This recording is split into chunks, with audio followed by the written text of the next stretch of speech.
Oke, selamat pagi teman-teman sekalian. Jadi hari ini saya akan membahas tentang dua soal yang ada di homework 2, yang ada di slide 8 dulu yang akan saya bahas. Oke.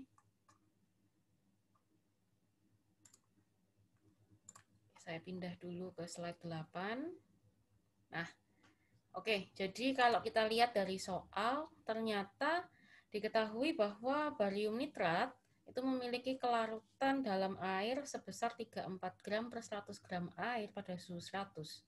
Sementara pada suhu 0 derajat Celcius, dia turun menjadi 5 gram saja per 100 gram air. Ya, sekarang kita punya atau disediakan 100 gram per jam barium nitrat. Ya, pada kondisi awal dan kita diminta untuk membuat larutan jenuh pada suhu 100 derajat Celcius. Ya, ditanyakan berapa sih air yang dibutuhkan. Ya. Nah, kita lihat ke kunci jawaban sekarang. Ya, jadi kita tahu bahwa solubility pada suhu 100 adalah sekian, sementara pada suhu 0 itu turun ya menjadi 5 saja. Kita tahu ada masanya 100 gram per jam, BaNO3-nya kita diminta untuk membuat larutan jenuh pada suhu 100 derajat Celcius. Ya, kita menggunakan perbandingan biasa saja.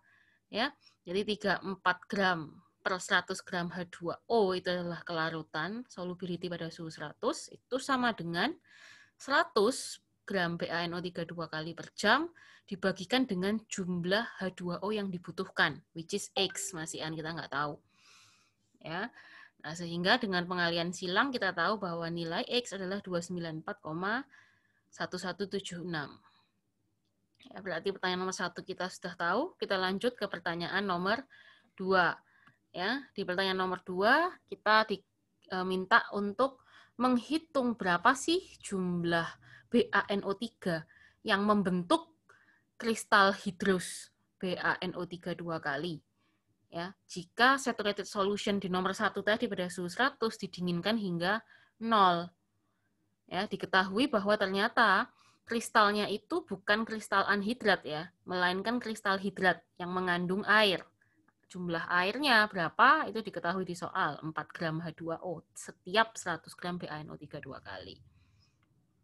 Ya, sehingga saya punya gambar seperti ini nih, gambar kristalizer.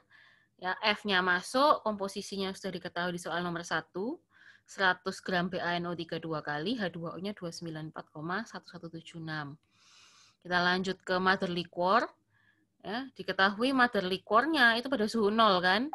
Kita tahu bahwa kelarutan pada suhu 0 itu adalah 5 gram BaNO3 2 kali per 100 gram H2O. Ya, sehingga kalau saya misalkan setiap 100 gram H2O, maksimum BaNO3 2 kali yang bisa larut adalah 5 gram. Berarti total masanya 105. Saya bisa cari X-nya masing-masing komponen ya, dengan membagikan massa dari komponen tersebut dibagikan dengan massa total. Oke, kemudian komposisi di C pun saya juga bisa cari, karena saya tahu di soal bahwa air di dalam kristal itu adalah 4 gram H2O untuk setiap 100 gram BaNO3 2 kali. Ya, total massa tentu saja saya jumlahkan atas dan bawah 104, sehingga saya bisa mengetahui X-nya ya untuk masing-masing komponen di kristal. Oke. Nah, saya sudah punya lengkap komposisi dan laju massa, saya bisa buat total MB dan komponen MB. Ya, total MB adalah fit sama dengan liquor dan kristal. Ya, saya ganti fitnya dengan 100 plus 294,1176. Kemudian untuk komponen mass balance-nya saya punya untuk BaNO3 sebagai persamaan 2 dan H2O sebagai persamaan 3.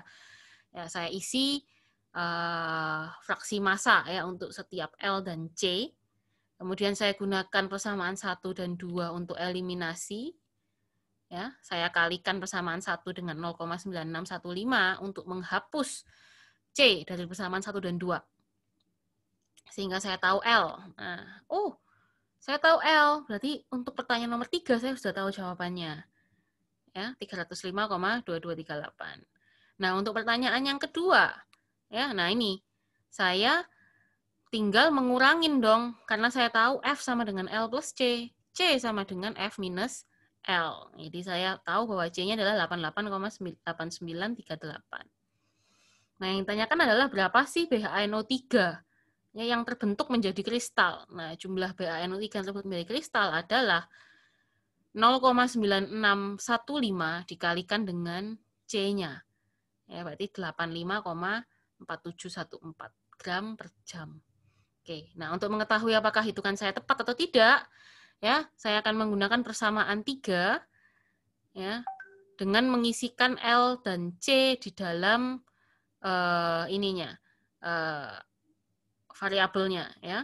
305,2238 untuk L dan 88,8938 untuk C.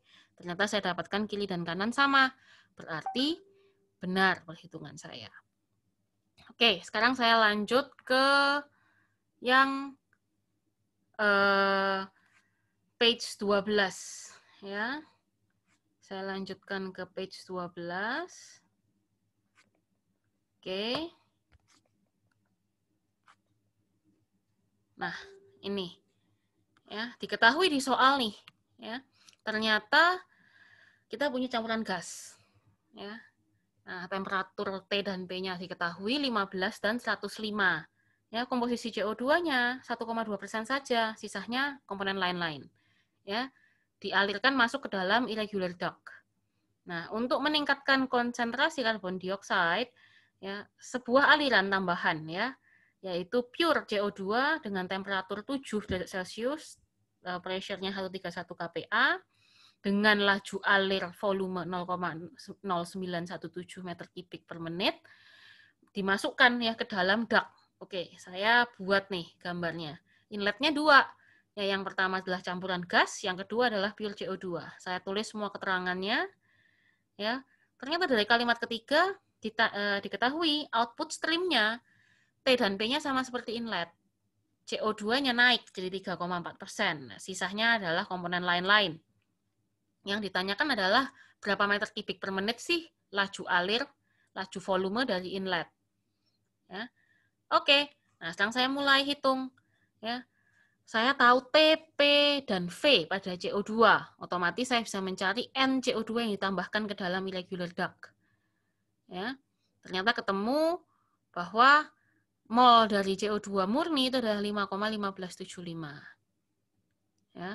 Nah, seperti yang sudah pernah saya sebutkan sebelumnya bahwa kalau tanpa reaksi, kita bisa menggunakan mole balance instead of mass balance.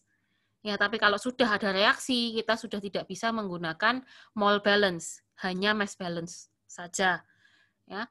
Yang perlu saya ingatkan di sini adalah tidak ada volume balance. Ya, karena volume itu sangat bergantung dengan densitas.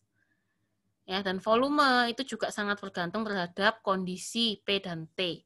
Ya, jadi tidak ada volume balance. Yang ada hanya mole dan mass balance untuk without reaction, dan mass balance saja hanya itu untuk yang with reaction. Ya. Oke, jadi sekarang saya kembali ke gambar.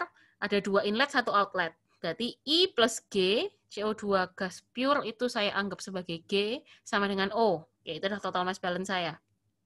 Ya. Untuk komponen mass balance saya punya 2 persamaan. Yang pertama adalah CO2, yang kedua adalah gas lain-lain.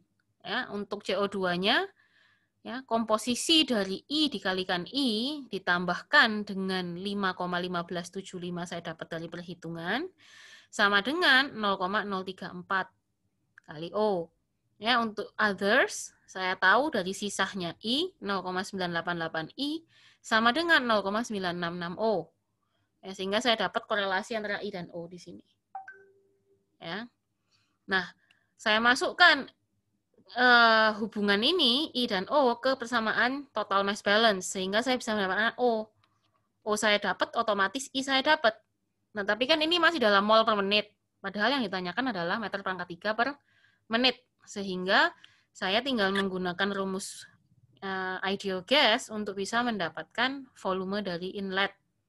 Ya, saya tahu kan T dan P-nya, ya kan, N-nya saya tahu juga dari perhitungan mass balance, mole balance, R-nya adalah konstanta, sehingga saya menemukan bahwa volume inlet adalah 5,1609 meter kubik per menit. Oke, jadi untuk pembahasan seperti itu saja saya rasa. Jika ada pertanyaan lebih lanjut bisa ditanyakan melalui grup chat ataupun private chat lewat WA ataupun Line. Oke, terima kasih atas perhatiannya dan Selamat pagi.